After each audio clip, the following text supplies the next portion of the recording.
noite a todos. A nossa palestra de hoje vai falar assim: como enfrentar os desafios. Na verdade, como o homem pode enfrentar uma crise. Este é um livro de Leocádio José Correia. Esse espírito que vem se manifestando desde a década de 50 na Sociedade Brasileira de Estudos Espíritas, a sede em Curitiba, através do médium Mauri Rodrigues da Cruz. Então, diante disso, nós fizemos um apanhado geral e vamos debater este assunto hoje. Vocês estão vendo a figura do professor Mauri Rodrigues da Cruz, e ele, lá no ano de 2013, recebeu essa mensagem do irmão Leocádio: Pai, dai-nos força para mudar aquilo que é necessário mudar, coragem para aceitar aquilo que não deve mudar, sabedoria, discernimento para perceber a diferença. Vejam que colocação importante, e vem bater com o que o irmão Vanim leu a respeito principalmente da consciência.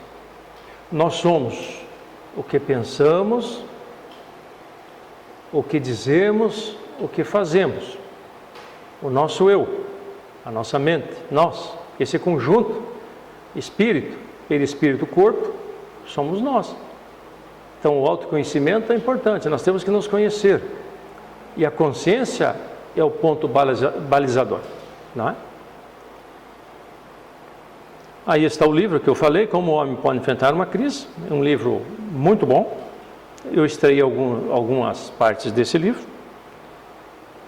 E também não podia deixar de trazer Chico Xavier, um espírito sensacional que habitou entre nós aqui no planeta Terra. E ele diz: a gente pensa que está em Londres, Paris, Milão. A gente pensa que está em um carro importado. A gente pensa que está dentro de uma mansão. Mas na verdade, a gente está dentro de um corpo. E se nós não estivermos bem com o nosso íntimo, estaremos mal em qualquer lugar. Então, nós temos que dominar nós mesmos. Autoconhecimento. Se nós tivermos o controle de nossas emoções, se nós cativarmos virtudes, se nós enterrarmos vícios, qualquer que seja ele, nós nos dominamos. E isto não é fácil, mas nós temos que vencer tudo isso. Não é à toa que a questão número 909 do Livro dos Espíritos diz o seguinte: a pergunta: poderia sempre o homem, pelos seus esforços, vencer as suas más inclinações? A resposta: sim, e frequentemente fazendo esforços muito insignificantes. O que lhe falta é a vontade. Ah, quão poucos dentre vós fazem esforços. E não é verdade isso? Então, na verdade, não que nós sejamos preguiçosos, mas nós nos enrolamos às vezes em nós mesmos. Às vezes pelas tendências, pela porta larga, a porta estreita é um pouquinho difícil, e a gente vai deixando. Nós não nos dominamos, a nossa mente é muito poderosa, ela vai jogando para nós, e nós às vezes vamos captando alguma coisa e nos desviamos do verdadeiro caminho. Então, aqui está o Chico Xavier nos trazendo essa informação. E também é exatamente disso que a vida é feita, de momentos. Momentos os quais temos que passar, sendo bons ou não, para o nosso próprio aprendizado, por algum motivo. Nunca esquecendo do mais importante: nada na vida é por acaso. Algumas coisas poderão acontecer comigo, mas não contigo, e vice-versa. Cada espírito tem sua caminhada. Nós já tivemos várias vidas, tivemos um monte de problemas, e estamos neste momento, neste agora, vivendo o hoje. Isso é o importante. Mas nós trazemos, e não lembramos muitas vezes, de alguns elementos de vidas passadas, porque isso faz parte do nosso conjunto, está no nosso HD. Mas o importante é nós tentarmos nos equilibrarmos e muito no hoje, nesta vida, no agora. Isso é fundamental, assim que nós vencemos. E se nós tivermos um problema, se nós tivermos um desafio nessa caminhada, nós temos que vencer. Chico Xavier, mesmo com problema de saúde, ele foi feliz até o final da vida dele. Lembram que ele queria, por que você não vai lá no Zarigó que ele vai te curar? Ele falou, não, meu filho, deixa eu ficar com esse meu probleminha aqui, eu quero tentar acabar com esse problema nessa vida aqui, deixa assim. Né? E era feliz, contente, e assim ele foi levando. Joana de Ângeles nos diz o seguinte: considera-te como és, um permanente aprendiz da vida. Jamais te permitas a petulância de pensar que és especial, catalogado como superior ou portador de uma missão maior que as outras pessoas. Hoje eu fazendo o Evangelho no Lar, 13h, me cai a missão do homem inteligente na Terra. E justamente coloca esse detalhe aqui. Nós somos nada mais do que permite a nossa ignorância. Se nós estamos nessa sala, nós vamos observar através da janela somente. Mas se nós sairmos fora da sala, vai ampliar um pouco mais a nossa visão. E se nós formos para o espaço, vai aumentando. Se nós subirmos um morro, vamos enxergar mais.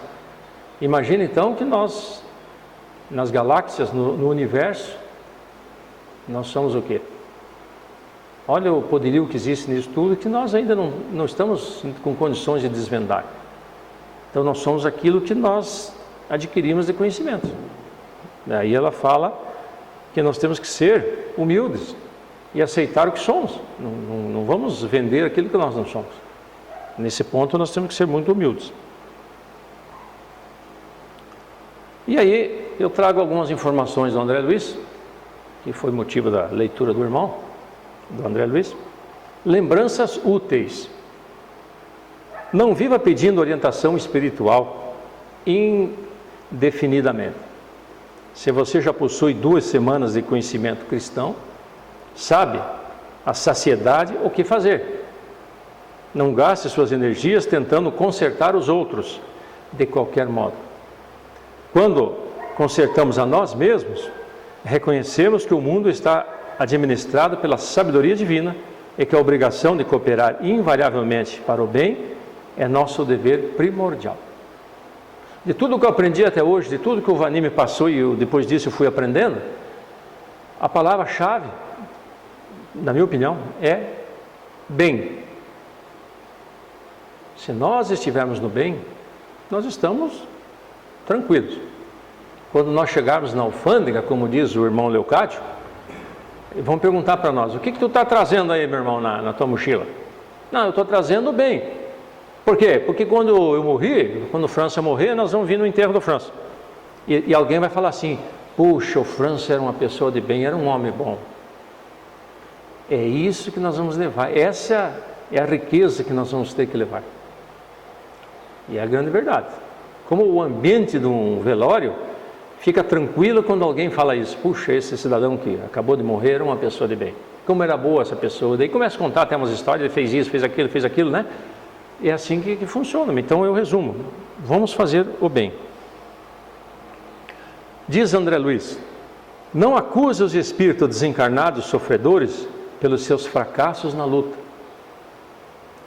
Repare o ritmo da própria vida, examine a receita e a despesa, suas ações e reações, seus modos e atitudes, seus compromissos e determinações, e reconhecerá que você tem a situação que procura e colhe exatamente o que semeia. Então, nós temos que estar no comando. Nós que temos que administrar a nossa vida. O eu, o nós, aquilo que o Vanim leu, a consciência, nossa consciência. A nossa consciência diz assim, ó: isto é certo, isto é errado. Nós é que vamos decidir pelo livre-arbítrio qual o caminho a seguir. Não é? Até na internet eu vi lá que tem um piazinho, um jovem, e tem 2 caminhos, um cheio de arma e confusão, que é o caminho dos problemas, e o outro caminho, o caminho da igreja, da escola, que seria o caminho bom. Ele vai escolher qual que ele quer. E o espírito Lindsay Vasconcelos, você já deve ter visto falar, sempre falava que 3 coisas são importantes para uma criança: família, religião e escola. Se faltar um desses, cai a casa. Eu atendi 1.200 jovens em Foz do Iguaçu e lá eu fazia uma pesquisa na delegacia do adolescente. E essa pesquisa sempre estava faltando um ou todos. Escola, família, religião. E ali dava o problema do menor adolescente. E é uma grande verdade. Então, diz André, não recorra sistematicamente aos amigos espirituais quanto a comezinhos deveres que lhe competem no caminho comum. É muito fácil nós ir lá consultar os búzios, ler uma carta, pedir ajuda e tal, e de repente o que nós queremos está ao nosso alcance. Um deles, por exemplo, vamos trabalhar aí que nós vamos conquistar alguma coisa, vamos estudar que nós vamos conquistar alguma coisa, né? Vamos nos vestir melhor, ser mais educado, que nós vamos conquistar uma namorada, um namorado, e assim vai.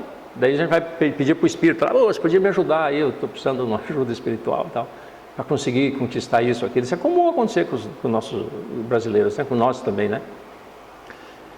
Eles são igualmente ocupados, enfrentam problemas maiores que os seus, detêm responsabilidades mais graves e imediatas. E você, nas lutas vulgares da terra, não teria coragem de pedir ao professor generoso e benevolente que desempenhasse funções de ama seca, né? Está bem explicado. E continuou André Luiz: não espere a morte para solucionar as questões da vida, nem alegue enfermidade ou velhice para desistir de aprender, porque estamos excessivamente distantes do céu. A sepultura não é uma cigana, cheia de promessas miraculosas, e sim uma porta mais larga de acesso à nossa própria consciência. E é verdade, né? É comum nós encontrarmos uma pessoa idosa. Quando a gente fala idosa, é para cima de 70 anos hoje, né? Antigamente era 60, 65, hoje 70. Mas eu não vou mexer com o computador que eu não consigo, eu já estou idosa, né? Eu tenho uma pessoa que fala assim: puxa, está tão difícil para mim fazer uma palestra, eu não consigo, tenho que pesquisar, às vezes tenho dificuldade. Ela vai lá e faz uma palestra sensacional. Daí eu falo para ela: mas escuta, a senhora fica falando besteira, não fale isso. Eu quero estar com 90 anos, eu quero estar aprendendo, estar jogando basquete, correndo, fazendo atividades. É assim que nós temos que agir. Não existe idade. Ainda dizem, né?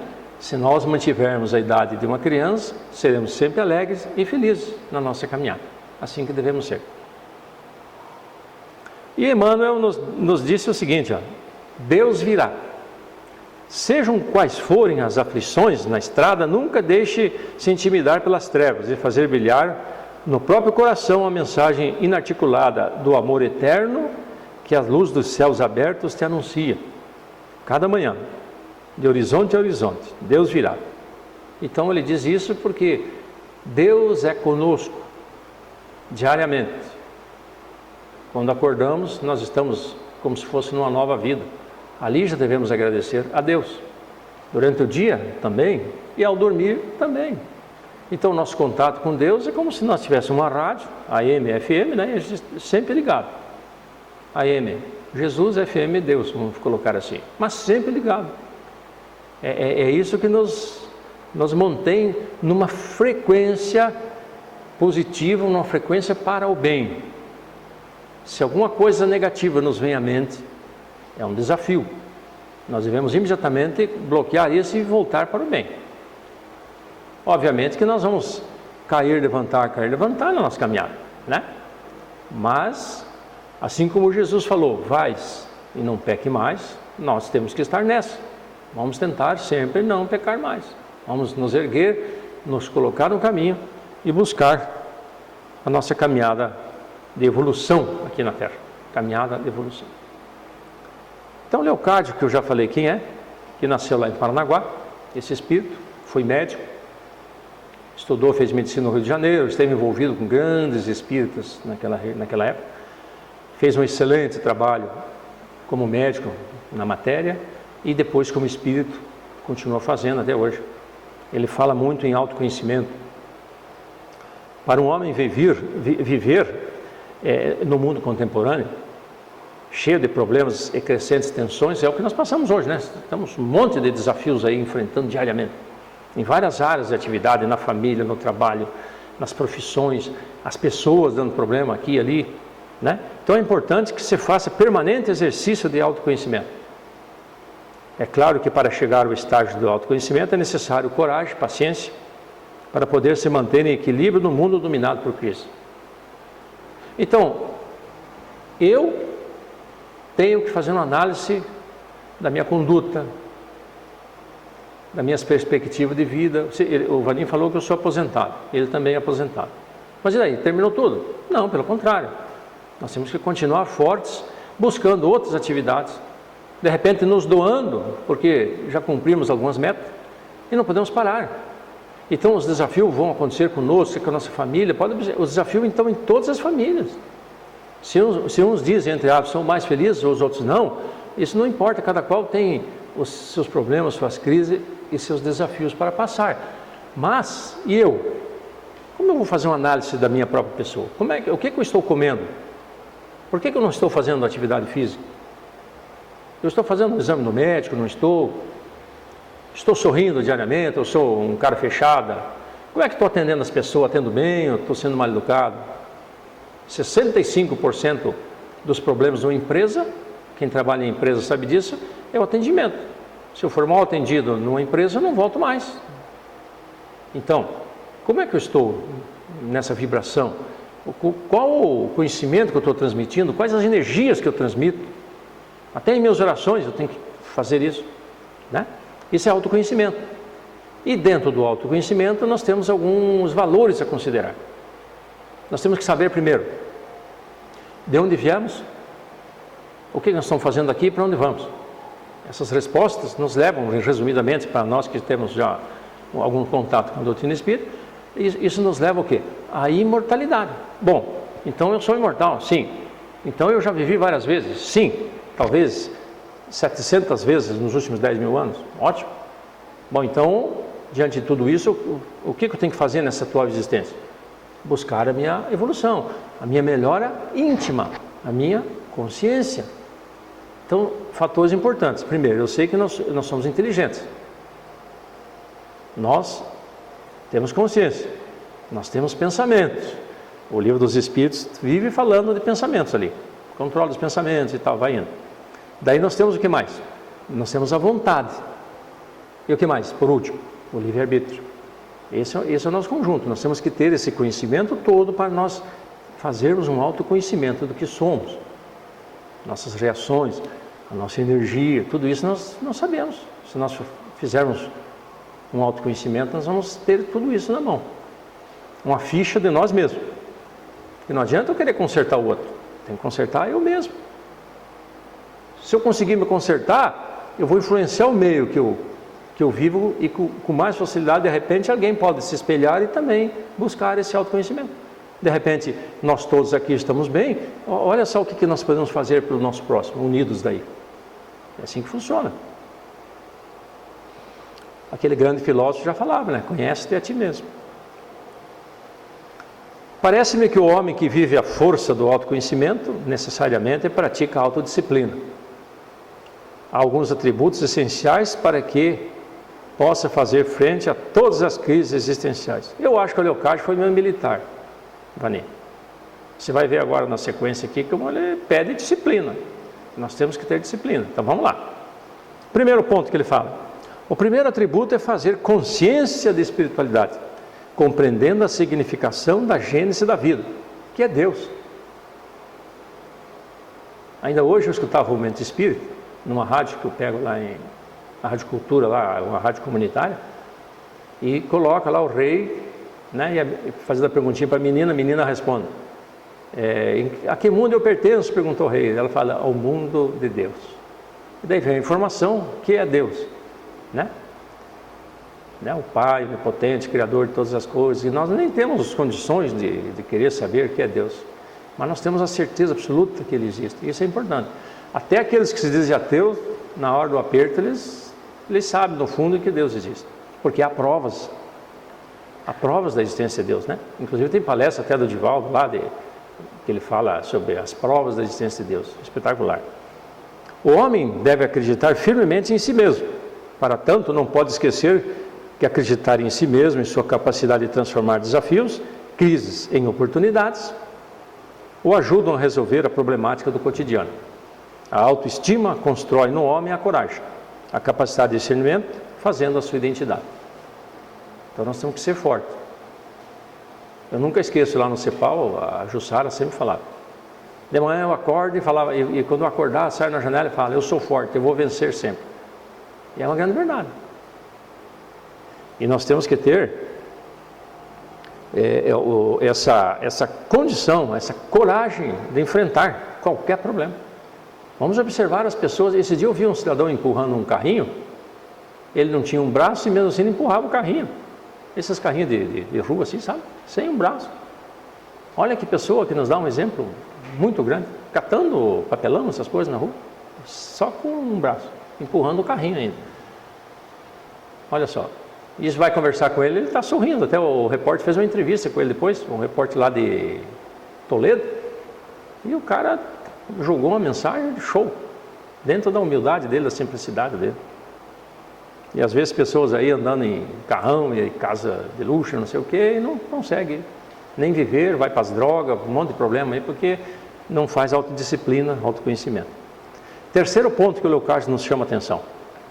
Para resolver as crises da existência, todos os dias, a cada segundo de consciência, o homem deve estar disposto a aumentar o entusiasmo.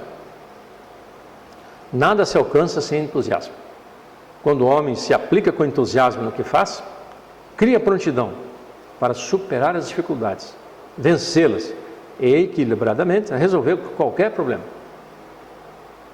Então, vamos chorar sorrindo. Nós temos que ser assim, nós não temos medo da morte. A não ser que algum de vocês tenha medo da morte. Se nós sabemos que não existe a morte, que a morte que o espírito vence a morte, é eterno, né, imortal, por que nós vamos criar dificuldades para nós mesmos? Vamos enfrentar qualquer desafio. Se ele vem até nós, vamos aceitar, administrar e tentar vencer. É assim que nós temos que fazer. E às vezes a gente acha que não venceu, mas perante Deus nós vencemos. Vários exemplos aí na história de espíritos que morreram queimados na fogueira, e um deles acabou sendo crucificado. E mesmo assim, a crucificação foi vitória. Para os ignorantes, às vezes não, né? Quarto ponto que ele chama a atenção é a paciência. Ponto fundamental. Todo homem tem o dever de se autossensibilizar, desenvolvendo a consciência da paciência. Só assim se transformará em bom trabalhador, bom estudioso, bom pesquisador, bom cidadão, bom homem. Quando fala homem aqui, está falando da mulher também, né? Quando o homem faz consciência da paciência, é porque alcançou disciplina pessoal e com dignidade sabe suportar e aceitar o próximo como ele se lhe apresenta. Eu tenho uma dificuldade disso. A paciência ilumina e preserva o homem em todas as situações do trânsito reencarnatório terreno. Conta a história, pelo que eu li, que o Chico Xavier, a paciência estaria colocada aqui na nossa fronte, como se fosse uma tangerina, feita de gomos, que seriam 100 gomos. O Chico Xavier faltava só 3 gominhos para ele fechar essa virtude da paciência. Acho que no meu caso é o contrário, ainda falta 97. A gente às vezes é um pouco impaciente, mais nós de origem italiana e tal, né? Mas a paciência é muito importante. A pessoa, pode observar, a pessoa que tem muita paciência, uma pessoa calma, uma pessoa tranquila. E numa mensagenzinha que nós recebemos quarta-feira retrasada, ela fala: a calma e a paciência, a humildade, é o que faz a felicidade aqui na Terra. Só isso faz a felicidade. A calma, a paciência e a humildade. Que na verdade aqui a felicidade não é desse mundo, até Jesus falou isso. O quinto ponto: o respeito que o homem deve ter para com o próximo, procurando com humildade, dignidade e boa vontade demonstrar apreço, amor e muita paciência com a outra pessoa. A coragem, a lealdade, a honra, a dignidade são realçados pelo respeito que o homem demonstra pelo seu igual. O respeito alarga os horizontes relacionados do homem, aumentando a consideração por si próprio. Então nós temos que entender o problema do próximo. O próximo passa por desafios também. Às vezes ele tem dificuldade de vencer esses desafios. E nós às vezes ou queremos resolver o problema que ele tem que resolver, ou nós achamos que ele não está conseguindo e às vezes até somos críticos em relação a isso, quando devia ser o contrário. Nós devemos agir com paciência, com respeito, né? Para tentar ajudar aquele irmão, de alguma forma. De repente o que para nós é fácil, para ele é difícil. E às vezes o que para ele é fácil, para nós é difícil. Temos que entender isso também. O sexto ponto, estar fundamentado na caridade, na sensibilidade pela dor do próximo. A chama da caridade e da compaixão reforçam a moral e produzem a paz social. A caridade é elemento essencial na vida humana. Sem ela, não há compreensão do mundo, das pessoas e das coisas. A caridade é resultante do amor, portanto, dá sentido pleno à vida. Aquele que faz consciência, pratica a caridade, é tolerante, compreensivo, está sempre pronto a ajudar. Vive intensamente a humildade do serviço em benefício da humanidade. Aqui na cidade, vocês sabem, vocês podem citar várias pessoas, não importa qual religião, que fazem a caridade, que ajudam o próximo de alguma forma, né? Como é bonito isso, né? As pessoas que trabalham em serviços difíceis, não é? Como foi lido hoje, né? Aquele que está lá, trabalha lá. Imagina aquele irmão que trabalha dentro da cadeia pública, lá na penitenciária, na carceragem, cuidando dos presos, aquele submundo, aqueles problemas lá. Ou aquele enfermeiro que trabalha lá na dificuldade, nas UTI, atendendo as pessoas, né? Olha só o trabalho que eles realizam em prol do próximo. O sétimo ponto, estar em prontidão para o novo. O aprendizado é a capacidade de lidar com as transformações sem perder o equilíbrio. A capacidade de se coadaptar com o social é crucial, uma vez que aqueles que se mantêm apegados ao passado, com toda certeza sofrem as crises existenciais com maior intensidade, pois não estão preparados para a construção do futuro. Eu estou lendo um livro que se chama Agora, não sei se vocês viram falar desse livro, não é espírita, mas é como se fosse. E ali o cidadão chama atenção, viva um agora, resolva teus problemas hoje, não deixe o passado influenciar, porque o passado já passou. Vamos viver hoje, beleza? E daí, com o passado, com o presente, vamos nos preparar para o futuro. Mas o importante é hoje, o dia de hoje, o agora que é o importante. Se eu me transformar agora, vamos citar dois exemplos. Paulo de Tarso. Nós conversávamos com o João sobre o Paulo de Tarso, que era Saulo, lá na estrada de Damasco, ele se transforma em Paulo a partir dali. Ali ocorreu a transformação dele, para ele foi o agora, a partir daquele momento. Outro exemplo, Maria de Madalena, diz que ela era prostituta, conta a história, e daí depois que ela se encontra com Jesus, ela se transformou. Mas daí eu pergunto, quando que vocês se transformaram? Quando que eu me transformei, o João, o Vani? Em algum momento nós tivemos esse insight que nos levou a essa transformação. Bom, a partir de hoje vou mudar, né? Mas de repente eu não consegui, não tem problema, Jesus falou, vamos perdoar 70 vezes, 7 vezes, né? Ele sempre está perdoando, ele sempre falou, ó, meu filho, vá lá e não peques mais, né? Então, em dado momento as pessoas vão ter que chegar nesse ponto de mudança, de transformação. Isso é importantíssimo. E aqui vem o Locati nos trazendo também essas informações. Oitavo ponto, eu acho que é o último ponto, a consciência viva, palpitante e construtiva da esperança. A esperança é absolutamente dinâmica na vida humana, significando olhar para o futuro, a criação mental, o poder de vislumbrar momentos melhores. O pessimismo, o derrotismo, o medo, a desesperança são contagiosos e perversos a toda a vida humana. Para o homem que procura a espiritualidade, o fundamento da esperança é a fé em Deus. Confiar serenamente em Deus, esperar o melhor, é viver intensamente o bem, a luz espiritual, sabendo enfrentar os grandes desafios com coragem, perseverança, fé em Deus e no sentido de justiça. Esperança. Eu tenho sonhos, todos nós temos, né? Eu tenho esperança de um dia poder participar, por exemplo, de uma palestra de Jesus, ele fazendo a palestra lá a alguma distância e eu de longe vendo aquilo. Não Jesus, mas grandes espíritos de luz, que de repente a gente podia participar. Até durante o sono, a gente sai do corpo, poderia fazer isso. Olha que bom seria, né? E daí um livro que eu li, do André Luiz, Vani, tenho certeza que é do André Luiz, ali eu pergunto para o espírito que veio até o mundo espiritual, onde estava, lá no nosso lar, onde estava o André Luiz, pergunto, mas e você, espírito fulano? O que o seu mesmo te atingiu? Qual é a tua esperança aí para o futuro e tal? Eu falo, não, eu ainda tenho muito, eu quero muitas coisas, meu filho. O quê? Por exemplo, uma delas, me reuni no sol com Jesus, numa reunião que ele faz lá às vezes. Ele tinha objetivos também, ele elevadíssimo. E nós temos que ter também. Nós temos que ter, primeiro que nós confiamos em Deus. Nós sabemos que temos anjos da guarda. Nós somos guiados pelos Espíritos, na verdade. Às vezes não damos muita bola para isso, mas eles nos orientam. E se nós pedir ajuda, muito mais ainda.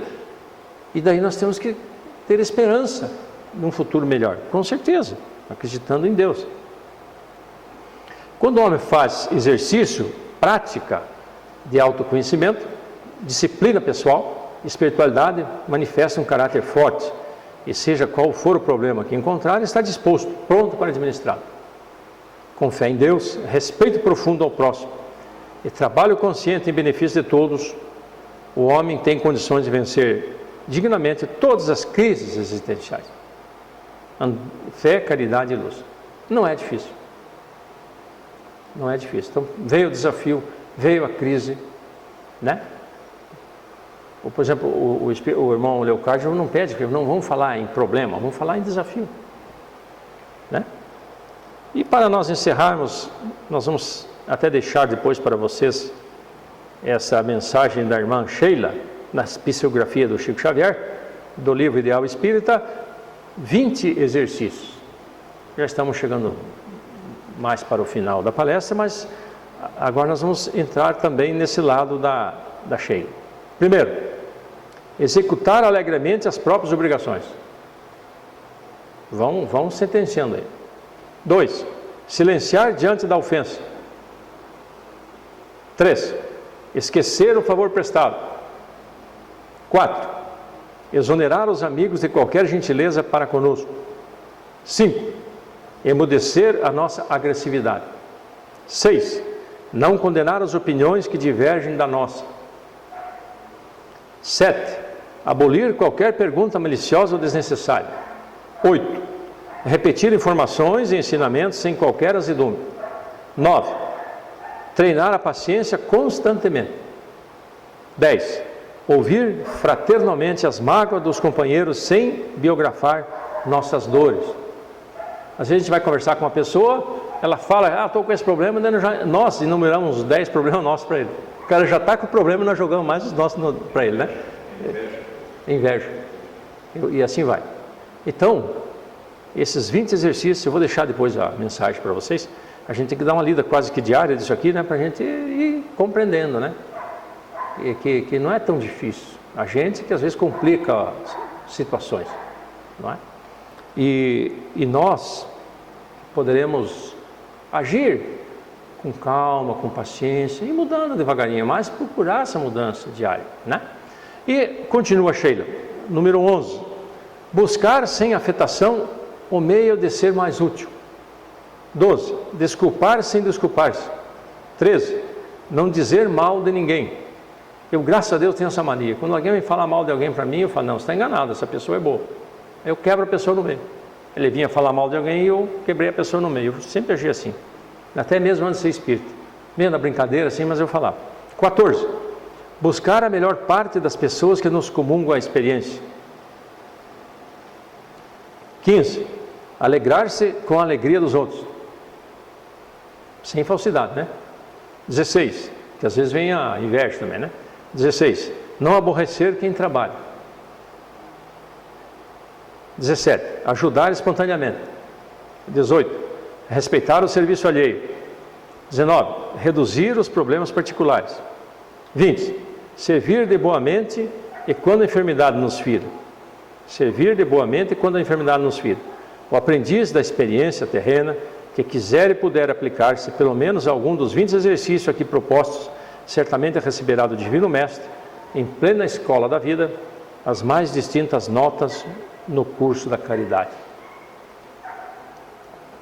Assim nós encerramos essa primeira parte da nossa palestra.